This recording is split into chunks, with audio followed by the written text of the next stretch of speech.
아일랜드 서부 항구 도시 골웨이. 아일랜드에서도 가장 아름다운 도시 중 하나로 꼽히는 이곳에서는 동네 주민들로 보이는 사람들이 심각한 표정으로 대화를 나누고 있습니다. 마치 생계를 위협받는다는 표정을 하나같이 짓고 있는 주민들은 뭔가 결심한 표정을 짓더니 각자 바쁘게 움직이기 시작합니다. 이 주민들은 깡패들의 행패에 피해를 보고 있던 주민들이었고, 이대로는 도저히 살 수가 없다는 판단을 하고 뭔가 연구를 냈던 것인데요. 그런데 얼마 후 이곳에는 한국인 한 명이 이사를 오게 되고 충격적인 사건들과 반전으로 동네 주민들은 경악을 금치 못했다고 합니다. 도대체 이 마을에는 무슨 일이 있었던 것일까요? 안녕하세요.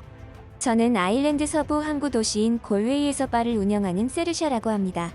제가 많은 분께 저의 사연을 공개하고자 하는 이유는 저에게는 다소 충격적이었던 경험을 여러분들에게 공유하고 싶은 마음 때문입니다. 제가 사는 아일랜드는 총기 소지가 불법이며 범죄율이 낮아서 치안이 좋기로 유명한 곳입니다. 제가 이곳에서 수년 동안 바를 운영하면서 단 한 번도 가게 안에서 중범죄가 일어나거나 문제가 생겼던 적이 없었죠. 다른 분들이 들으면 웃으실지도 모르겠지만 저는 바를 운영하는 것이 제 인생의 목표라고 할 만큼 오래전부터 꿈꿔온 일이었습니다.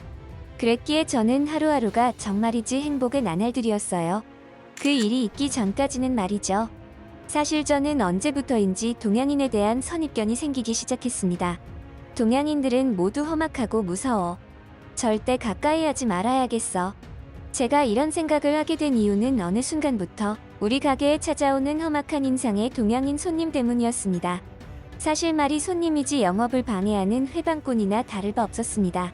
알고 보니 이 사람들은 중국인 깡패들이었죠. 목소리도 어찌나 큰지 주변 사람들은 일절 신경도 안 쓰고 떠들어대는데 정중하게 조용히 말씀 좀 부탁드린다고 해도 막무가내였습니다. 어이 사장, 도대체 뭐가 시끄럽다는 거야?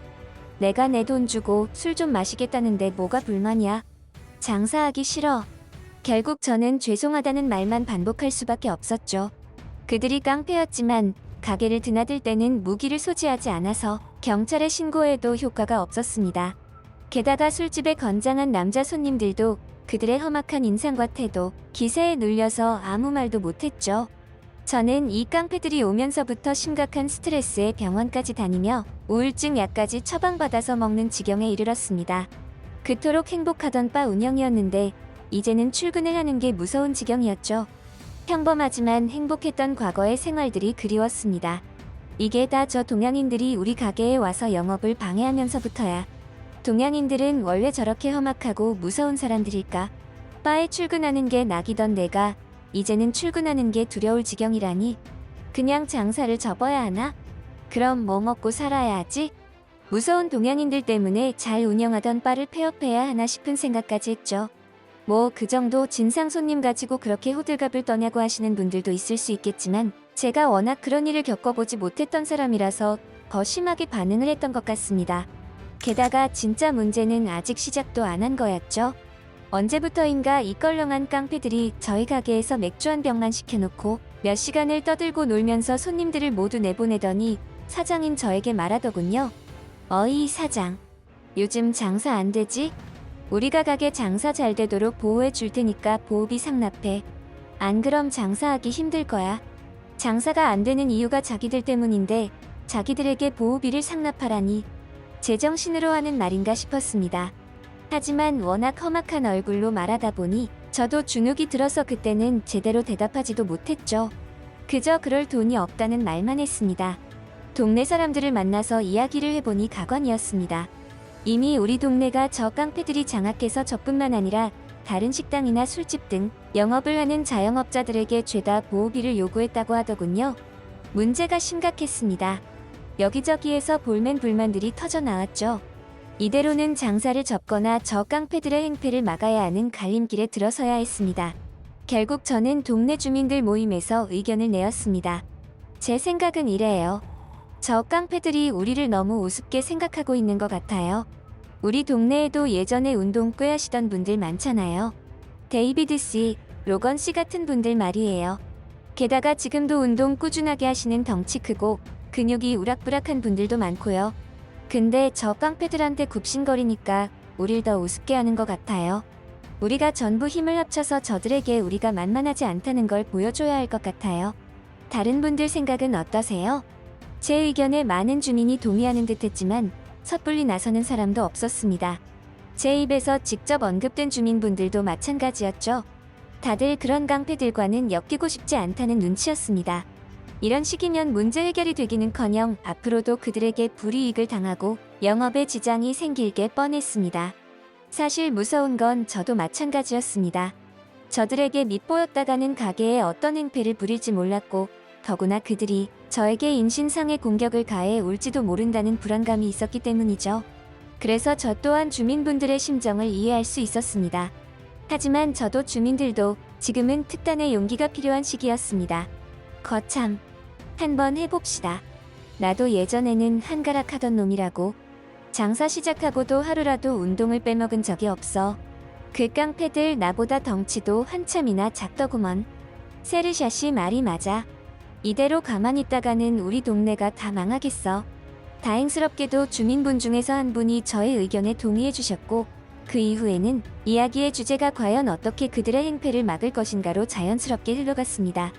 여러 가지 의견들이 있었지만 그 중에서 현실적인 의견은 그들이 우리들의 업소에서 행패를 부릴 때 주민 모두가 그쪽으로 달려가서 그들의 행패를 막자는 것이었습니다. 아무래도 수적인 우세에 힘입어 그들에게 겁박을 주자는 것이었죠. 이 방법은 생각보다 먹힐지도 모른다고 생각했습니다. 더구나 주민분들 중에는 힘이 장사처럼 강한 분도 있었고 투기 운동을 꾸준히 해오던 사람도 있었기에 유사시에 그분들이 힘을 써주시리라 기대했습니다. 하지만 저의 그런 기대가 처참하게 무너지기까지는 그리 오랜 시간이 걸리지 않았습니다. 우리의 예상대로 주민들끼리 토의를 한 지 얼마 지나지 않아서 그 깡패들이 또다시 우리 가게에 행패를 부리러 왔습니다. 그때 우리는 약속한 대로 서로에게 연락을 취했고 얼마 지나지 않아서 많은 주민이 우리 가게에 집합했습니다. 그리고 계획대로 깡패들의 행패를 막기 위해 대면했죠. 하지만 그 깡패들은 뭘 먹고 자란 것인지 그다지 크지도 않은 몸집에 무기도 없는 상황에 두려움이라고는 없는 사람들 같았습니다. 오히려 그들이 우리에게 큰 소리를 치고 험악하게 인상을 구기며 막무가내로 덤벼드니 도저히 답이 보이지 않았죠. 그들의 고함에 덩치가 산만한 우리 주민분들도 그야말로 깨갱이었습니다. 도저히 안 되겠다 싶어서 여자인 제가 나서봤지만 역시나 아무 소용이 없었죠. 그들은 정상적인 대화가 통하는 부류의 인간들이 아니었습니다. 결국 우리는 모두 두 손 두 발 다 들었고 그들의 행패를 막지 못했습니다. 도저히 우리들의 힘으로는 해결이 안 되겠다는 생각을 했죠. 그래서 우리는 결국 공권력의 도움을 받기로 했습니다. 경찰 측의 이런저런 사정들을 디테일하게 설명했죠. 하지만 돌아온 경찰관의 대답은 우리 주민들을 더욱 좌절하게 했습니다.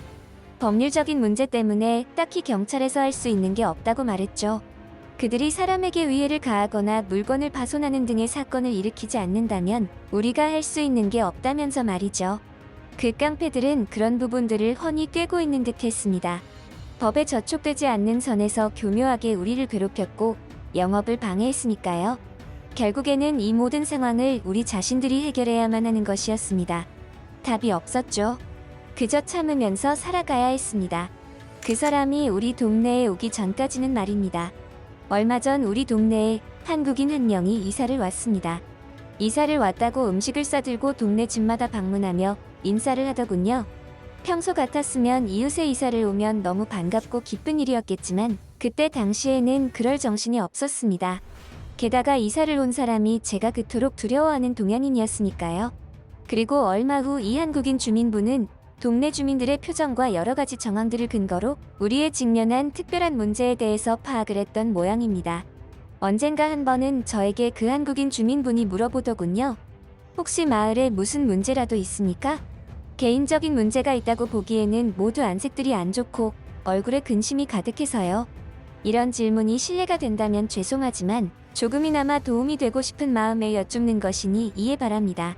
새롭게 이사온 한국인 주민분은 굉장히 지적이고 점잖았으며 배려심이 깊었습니다. 순간적으로 제가 가지고 있던 동양인에 대한 두려움이 무너져 내릴 정도로 말이죠. 사실 제가 겪은 특정 동양인의 이미지를 일반화하는 것 자체가 잘못된 생각이긴 했습니다. 결국 저는 한국인 주민에게 마음을 열게 되었고 지금 마을에 어떤 일들이 벌어지고 있는지 상세하게 설명해 주었죠. 사실 제가 한국인 주민에게 무언가를 기대하고 이런 이야기들을 털어놓은 건 아니었습니다. 이제는 이분도 우리 주민이니 알고 있어야 할 것 같기도 했고, 그간에 답답했던 저의 마음을 하소연하는 듯한 상황이었으니까요. 그런데 저는 이 한국인 주민분의 과거에 대해 알게 되면서 조금은 놀랬습니다. 저렇게 얌전하고 부드럽게 생긴 양반이 글쎄 과거에 한국에서 직업 군인을 했었다는 거였어요. 물론 지금은 전역하고 이곳 아일랜드에 친척들이 있어서 이사를 온 거였지만요. 그래서 솔직히 혹시나 하는 마음도 생겼었습니다. 아니나 다를까 한국인 주민분은 한동안 조용히 고민하는가 싶더니 동네 주민분들을 모아달라고 저에게 부탁했습니다. 이 일로 토의를 좀 해보고 싶다고 말이죠. 결국 우리는 다시 한번 그 건을 위해 모이게 되었습니다. 그리고 예전에는 없던 희망을 보게 되었죠. 한국인 주민분은 우리에게 깡패 소탕 작전을 제시했습니다. 저는 이때 한국인이 얼마나 영리하고 지혜롭고 용감한지 다시 한번 깨달았죠. 그의 작전은 비록 소규모 작전이었지만 전술이 있었고 전략이 있었습니다. 마치 군대에서 병사들이 적군을 물리치듯 말이죠. 그의 작전 설명은 막힘이 없었습니다. 우리 주민 모두는 그의 설명에 홀린 듯 열심히 경청하다가 설명이 끝나자 한동안 침묵을 고수했습니다. 그리고 한 주민분이 제일 먼저 침묵을 깼습니다. 짝짝짝. 정말 대단하군요. 진짜 그대로만 된다면 이 문제가 해결될지도 모르겠어요. 훌륭합니다. 이제는 우리의 단합만 있으면 되겠습니다. 주민분들의 반응은 가히 열광적이었습니다. 마치 삭막한 사막에서 목이 말라 죽어가던 차에 오아시스라도 본 것 같은 그런 반응들이었죠. 저도 마찬가지였습니다. 어떻게 저런 사람이 있을까 싶으면서도 한편으로는 우리 마을을 지키기 위해서 신이 보내주신 신의 사자가 아닐까 하는 생각마저 들었죠. 주민분들은 그 자리에서 각오를 다졌습니다. 이번에야말로 반드시 이 지옥을 탈출해야겠다는 다짐이기도 했죠. 우리는 각자 역할을 담당하여 깡패들을 소탕하기 위한 작전에 돌입했습니다. 그리고 약 한 달 후 우리 동네는 잠깐이었지만 평화를 되찾았습니다. 우리가 그토록 열망하던 일상이었죠. 우리를 괴롭히던 깡패들을 일부 검거하는 데 성공했거든요. 검거는 경찰이 했지만 그 모든 과정은 한국인 주민분과 우리가 모두 이루어낸 결과였습니다. 우리의 모든 가게에는 한국식 서버 업로드 형식의 CCTV를 설치했고 깡패들의 불법적인 행동들을 담아내는 상황을 연출했습니다. 협상을 위해 깡패들에게 대화를 요구했고 결국 보호비 명목으로 돈을 갈취당하는 장면까지 담아낼 수 있었죠. 그렇게 우리는 깡패들을 경찰들의 도움으로 감옥에 보내는 데 성공했습니다. 이때만 하더라도 우리 마을에는 과거의 평화가 다시 찾아올 줄 알았습니다. 그 일이 있기 전까지는 그랬죠. 하지만 경찰이 잡아들인 깡패들은 해당 조직의 일부에 불과했습니다. 아직 두목은 건재했고 그 밑에 부하들도 대거 활동하고 있었던 것입니다. 결국 그들은 자신의 조직원들을 그렇게 만든 사람이 누군지 알아보고 다니기에 이르렀습니다. 그것이 우리 주민들이라는 것이 밝혀지기까지는 그리 오랜 시간이 걸리지 않았죠. 깡패 두목은 우리 주민들 모두를 한자리에 모이게 만들었습니다. 우리가 모인 곳은 바로 저의 가게였습니다. 결국 우리는 깡패 두목과 그들의 무시무시한 부하들에게 둘러싸여 크나큰 일신상의 위협을 받게 되는 상황까지 온 것이죠. 이대로면 정말 저들에게 죽을 수도 있겠구나. 괜한 짓을 한 건가. 그런 생각이 들면서 모든 것을 포기하려는 찰나 저는 제 눈을 의심하는 상황에 맞닥뜨렸죠.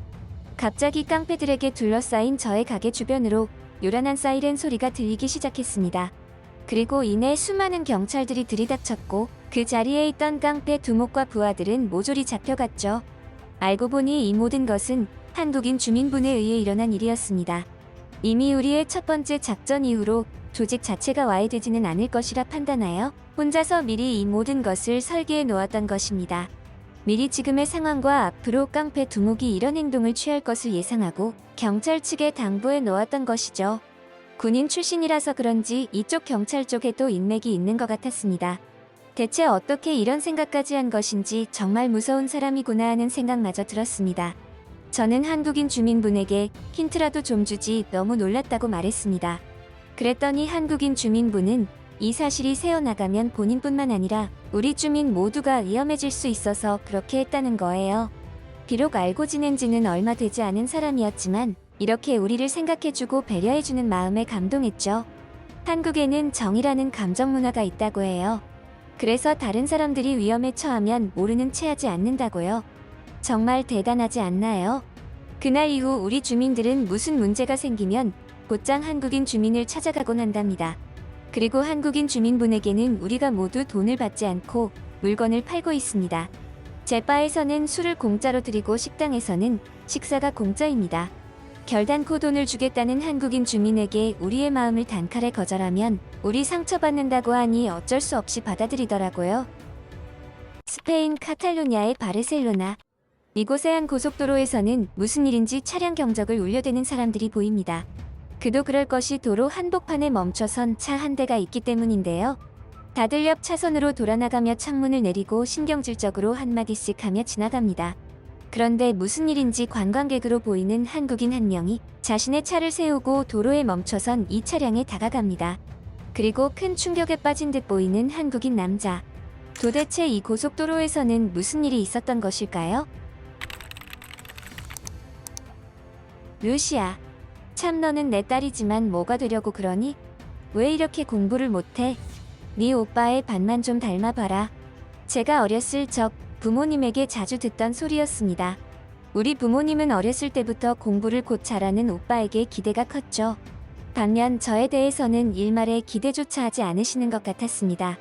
그도 그럴 것이 저는 늘 학교에서 시험을 보면 하위권에 머물렀고 잘해야 중위권이었으니까요. 아버지는 스페인에서도 알아주는 유명 대기업의 임원으로 퇴직하셨습니다. 그래서인지 아버지가 그토록 아끼던 아들내미도 자신의 뒤를 따라 대기업에 취직하여 임원으로 승진하는 것을 원하셨죠. 하지만 아버지의 그런 꿈은 제가 중학교 때 산산이 부서져 버리고 말았습니다. 명문대학에 진학한 오빠는 아버지가 선물해준 자동차를 타고 고속도로를 달리다가 사고로 세상을 떠났거든요. 저는 그때의 아버지 표정이 지금까지도 생생합니다. 아마도 제가 늙어서 관에 묻히는 그날까지도 기억에 남을 듯했죠. 저는 그렇게 서글픈 표정의 아버지 얼굴을 본 적이 없었습니다. 마치 세상을 모두 잃은 듯한 표정이었어요. 그런 아버지가 안쓰러웠습니다. 그래서였을까요? 저는 그때부터 평소에 잘하지 않던 공부라는 것을 하기 시작했고 은근히 아버지에게 인정을 받기 위해 부단히 노력했습니다. 물론 결과적으로 아버지의 성에 차지는 않았지만 최소한 명문대 입학을 하는 데는 성공했기에 어느 정도 아버지의 허전한 마음을 채워줬으리라 짐작만 할 뿐이죠. 대학교를 졸업하고도 저는 오직 한 가지에만 몰입했습니다. 지금 다니고 있는 대기업 회사에서 승승장구하여 임원의 자리까지 가게 되는 한 가지 일에만 말이죠. 그러기 위해서는 일반적인 직장인들과 동일하게 행동해서는 안 되었습니다. 그야말로 목숨을 걸고 회사 업무에 임했죠. 야근은 물론이고 철야까지 하는 날들이 심심찮게 있었습니다. 이러다가 과로사에도 전혀 이상하지 않을 정도로 일에만 미쳐서 사는 나날들이 지속되었죠. 그러던 어느 날이었습니다. 회사에서도 어느 정도 인정받기 시작했고 주어지는 업무들도 점차 중요한 업무들로 바뀌고 있었죠. 그 증거가 바로 회사와 직간접적으로 연관이 있는 해외 클라이언트들을 도맡아서 보필하는 업무였습니다. 원래 이런 일들은 회사 내에서도 중책이었기에 이 업무를 준다는 것은 그만큼 회사에서 인정받고 있다는 말이었으니까요. 루시아, 이번에 오는 중국인 클라이언트 말이야. 정말 중요한 고객이니까 실수 없이 잘해야 해. 내 말 무슨 말인지 알지? 좀 안 입고 온 일이 생겨도 티내면 안 된다는 말이야. 조금만 더 고생 좀 하자고. 그렇게 열심히 하는데 자네도 임원 자리는 올라가 봐야 할 거 아닌가. 임원 자리를 빌미로 저를 달래는 상사의 말에는 평소와는 다른 뼈가 있었습니다. 왠지 이번 클라이언트는 평소보다 더 힘들 것 같은 느낌이었죠.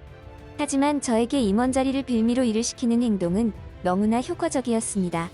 제가 목숨 걸고 그 자리에 오르길 바란다는 걸 잘 아는 상사가 얄밉지만 눈치 하나는 정말 인정할 수밖에 없었죠. 저는 우리 오빠의 빈자리를 채워야만 했습니다. 아버지가 바라는 그 일을 제가 대신해드려야 한다고 생각했죠. 나 하나만 희생하면 우리 가족 모두가 평화로운 길이야. 게다가 임원이 되면 그 누구보다 나에게 좋은 일이잖아. 저는 흐트러지려는 마음을 다시 한번 다잡고 회사 일에 집중했습니다. 하지만 저는 회사의 업무 중에서 가장 싫어하는 업무가 바로 클라이언트를 만나서 보필하는 업무였습니다.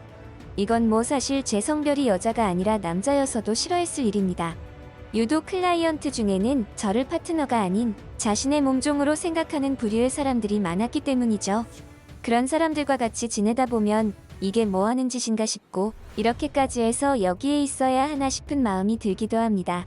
그도 그럴 것이 그들의 기분을 맞춰주며 굽신거리는 게 일상이었으니까요. 하지만 이번 일은 저에게 있어서 너무나 중요한 업무였기에 거부할 수가 없었습니다. 더구나 상사가 말하는 이번 클라이언트는 보통 클라이언트가 아닌 것이 확실했습니다. 저렇게 따로 불러서 신경 써야 한다고 강조를 하는 걸 보면 말이죠. 마침내 약속된 시간에 클라이언트와 만났습니다. 40대 중반의 전형적인 사업가 스타일의 남자였습니다. 조금 다르다고 생각한 점은 지금까지와의 클라이언트와는 비교도 되지 않을 정도로 예의가 없다는 점 정도였죠. 회사에서 중요한 인물이면은 이견이 없지만 만약 제가 개인적으로 이 사람과 친분을 쌓아야 한다고 하면 정말이지 내키지 않았을 겁니다.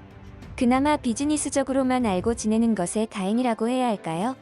이 클라이언트와 함께한 일주일은 저에게 있어서 가장 힘든 시간이었다고 자신있게 말씀드릴 수 있겠습니다.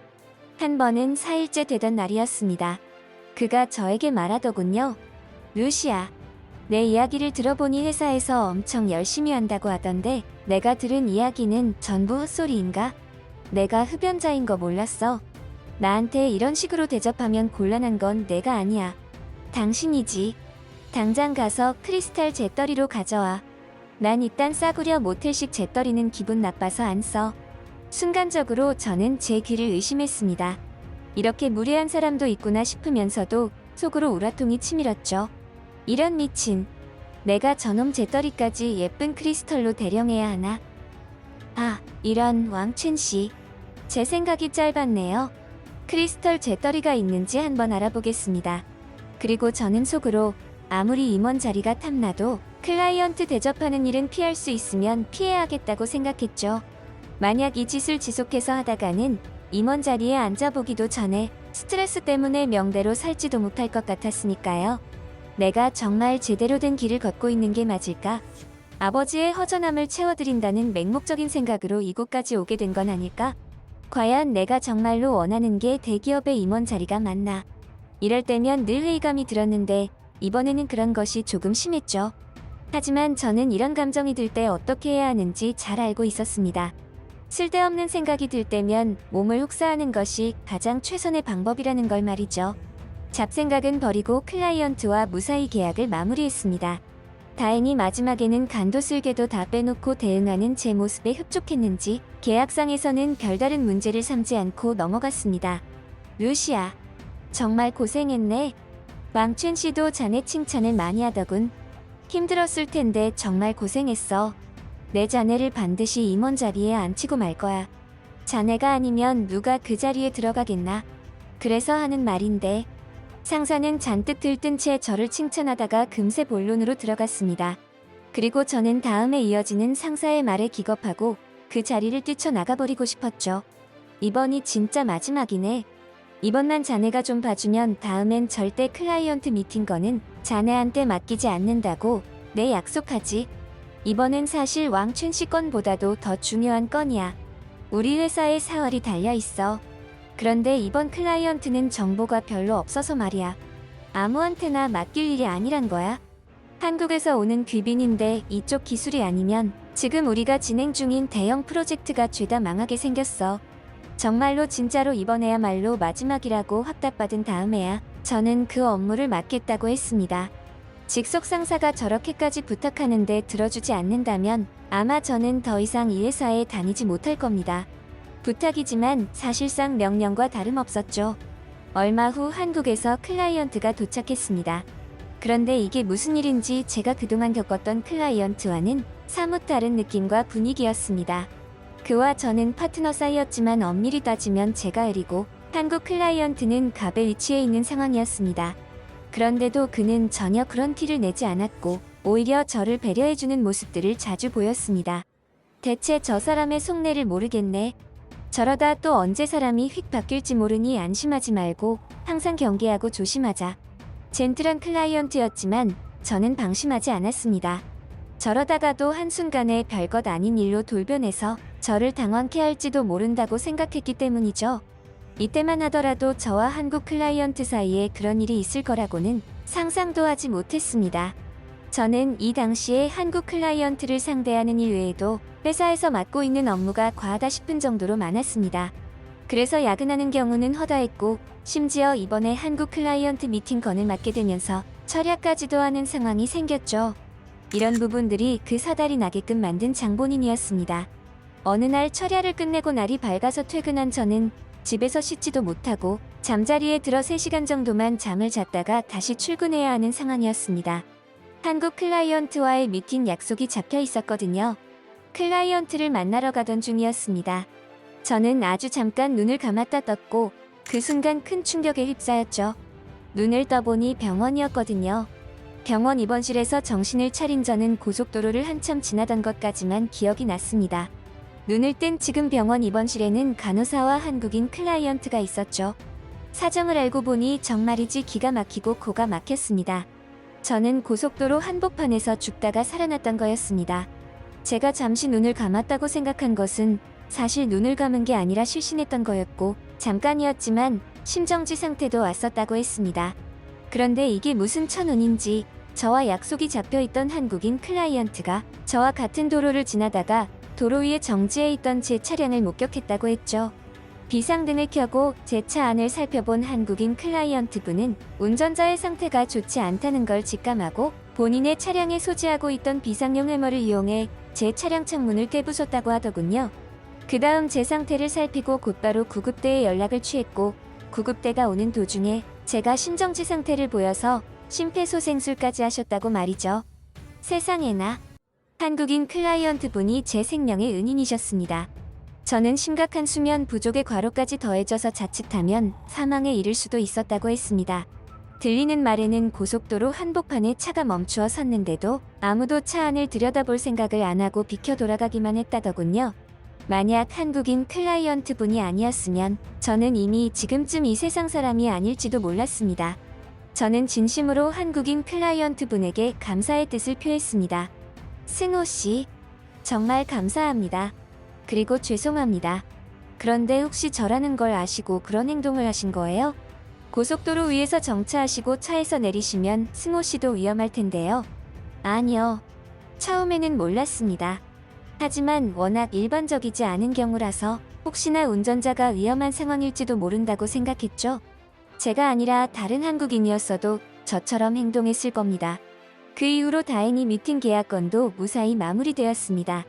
승호 씨에게 너무나 감사한 마음에 스페인에 계신 동안 제가 가이드까지 자처하면서 승호 씨와 많은 시간을 보냈습니다.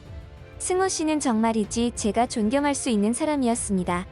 덕분에 저는 진정한 행복이 무엇인지, 그리고 제가 진짜로 원하는 게 무엇인지 조금이나마 다시 생각해 볼 수 있는 계기가 되었죠.